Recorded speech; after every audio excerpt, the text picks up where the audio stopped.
আসসালামু আলাইকুম ওরহমতুল্লাহি ওবরাকাতু। সুপ্রিয় শিক্ষার্থী বন্ধুরা, তোমাদের সবাইকে মশাল একাডেমি ইউটিউব চ্যানেলে স্বাগতম। আশা করি তোমরা সবাই ভালো আছো। দোয়া করি সবসময় আল্লাহ তাআলা যেন তোমাদেরকে ভালো রাখেন।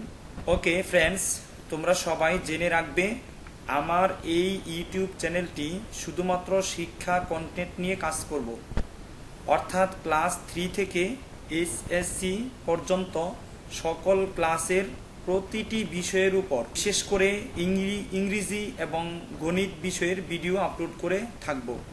তাই তোমরা এই চ্যানেলটি সাবস্ক্রাইব করে রাখবে, যাতে পরবর্তীতে তোমরা নতুন নতুন ভিডিওগুলো পেতে পারো। যদি তোমাদের এই ইউটিউব চ্যানেল সম্বন্ধে কোনো মতামত থেকে থাকে তাহলে তোমরা এই ভিডিওর কমেন্টস বক্সে দিয়ে রাখবে। আমি তোমাদের সকলের উত্তর দেওয়ার চেষ্টা করব। ষষ্ঠ সপ্তাহের নমুনা অ্যাসাইনমেন্ট সপ্তম শ্রেণী বাংলা বিষয়ের, এটি শুধুমাত্র নমুনা অ্যাসাইনমেন্ট। এটি তোমরা দেখে শিখে নিজেরা নিজেদের মতো করে লেখার চেষ্টা করবে। তো এখন তোমাদের প্রশ্নটি ছিল, মনে করো তুমি মাহিন অথবা মোহনা। ছেলে যারা তারা মাহিন মনে করবে, মেয়ে যারা তারা মোহনা মনে করবে। তোমার খেলার সাথী সাজিদ অথবা সাজেদা করোনা ভাইরাসে আক্রান্ত হলে তোমার মনের অবস্থা জানিয়ে বন্ধু নাফিস অথবা নাফিসাকে একটি চিঠি লেখো। তার মানে তুমি মাহিন, তোমার খেলার সাথী সাজিদ। তুমি মোহনা, তোমার খেলার সাথী সাজেদা।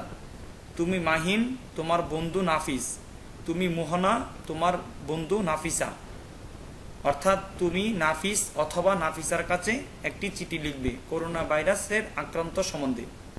তা আমি নমুনা উত্তরটি দিয়ে দেওয়ার চেষ্টা করছি, তোমরা তোমাদের নিজেদের মতো লেখার চেষ্টা করবে।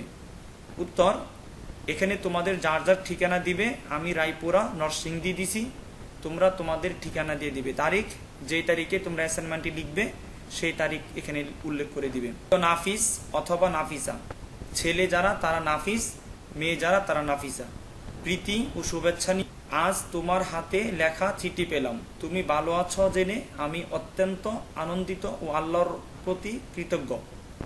একটি অত্যন্ত বেদনার খবর দেওয়ার জন্য আজ তোমাকে লিখতে বসেছি। তুমি জেনে খুবই কষ্ট পাবে যে আমার বন্ধু সাজিদ অথবা সাজেদা করোনা ভাইরাসে আক্রান্ত হয়েছে। সম্প্রতি তার করোনা পরীক্ষায় করোনা পজিটিভ এসেছে। তার এই দুঃখ সংবাদ আমাদের অনেক কষ্ট দিয়েছে। সাজেদার বড় ভাই প্রবাসী ছিলেন, তিনি দেশে ফিরেছেন কয়েকদিন আগে। পরে জানতে পারা যায় সাজেদার ভাইয়ের থেকেই সাজিদের বা সাজেদার শরীরে করোনা ভাইরাস প্রবেশ করেছে। সাজিদ অথবা সাজেদা এখন আইসোলেশনে আছে। অনেকদিন সাজিদ অথবা সাজেদা এর সাথে দেখা করতে পারছি না। বলে রাখা ভালো, তোমরা যে কোনো, যারা ছেলে তারা সাজিদ, যারা মেয়ে তারা সাজিদা, যে কোনো একটি ব্যবহার করো। বলা যায় এখন সে এক ঘরে হয়ে আছে। ফোনালাপে জানতে পারি সাজেদা এখন অত্যন্ত অসুস্থ। তার মা অনেক কান্নাকাটি করেছিল। আন্টিকে কোনো মতে সান্ত্বনা দিয়েছি। সাজেদার সুস্থতা কামনা করছি। লিখতে পারছি না বন্ধু, আজ আর নয়।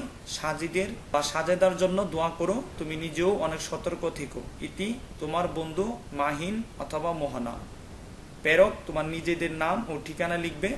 প্রাপক তোমার বন্ধুর নাম ও ঠিকানা লিখবে, আর এখানে ডাক টিকিট উল্লেখ করে দিবে।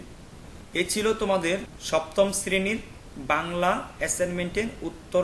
আমি তোমাদেরকে বলে রাখবো যে যদি তোমাদের কাছে এই ভিডিওটি ভালো লেগে থাকে তাহলে তোমরা অবশ্যই আমার এই চ্যানেলটি সাবস্ক্রাইব করে আমার পাশে থাকবে এবং তোমার বন্ধুদের সাথে শেয়ার করবে। তোমরা সকলে ভালো থেকো, সুস্থ থেকো, সুন্দর থেকো। আসসালামু আলাইকুম ওয়া রাহমাতুল্লাহি ওয়া বারাকাতুহু।